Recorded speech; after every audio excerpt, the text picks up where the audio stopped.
So according to a friend, Monet sometimes only had 7 minutes to work on a single canvas before the light changed too much and the effect that he was looking for was gone.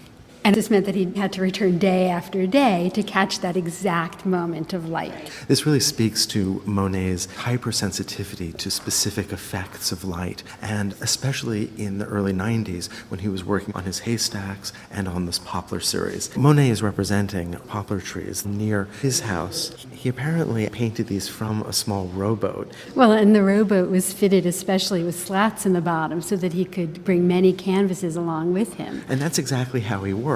In the paintings of Rouen, in the paintings of the haystacks, in the poplar series, Monet would paint on a series of canvases as the effects of light would change as the sun moved across the sky. He wasn't depicting what he knew of the poplar, the specificity of its leaf, what he knew of its bark. Instead, what the atmosphere and the sun's light contributed to the form before him. So that would shift radically as the day progressed. This is something that interested Monet from the very beginning of his career. The optical experience at any given moment and being incredibly attuned to it, working to forget what he knew instead of trees, meadow, river, sky. These became shapes and colors. You have these 3 elegant poplars. They raise up, but their canopies are hidden from us above the frame. And below, we see the ground meet its own reflection, and the poplars reflected below that. But my favorite part is the whiplash of the canopy of the trees in the background that have become so abstract, it takes a moment for us to recognize what they really are. Well, and they're pink. Yes, they and are. their reflections are pink, and trees are not pink. But on this windy autumn day with bright sunlight, that's how they appeared to Monet. And I think it's really interesting to think about him on his boat in the river and finding views of these poplar trees that he found very beautiful.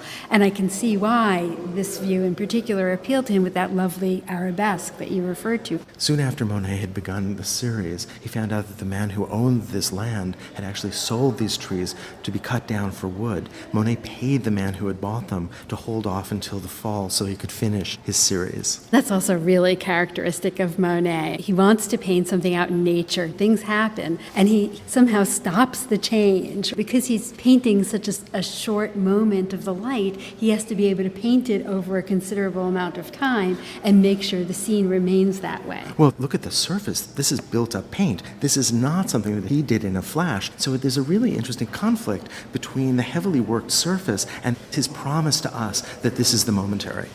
So there's a real problem here. Yeah, the surface is impasto. It's built up. It's heavy. You can see not only the paint strokes, but the strokes over the strokes.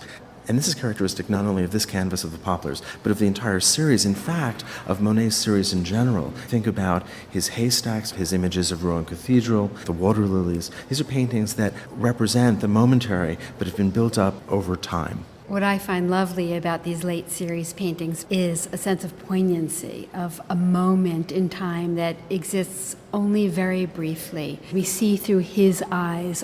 I guess what I find astonishing is the intensity of the abstraction. This is a painting from the 1890s, and it seems to me to anticipate the work of the 20th century.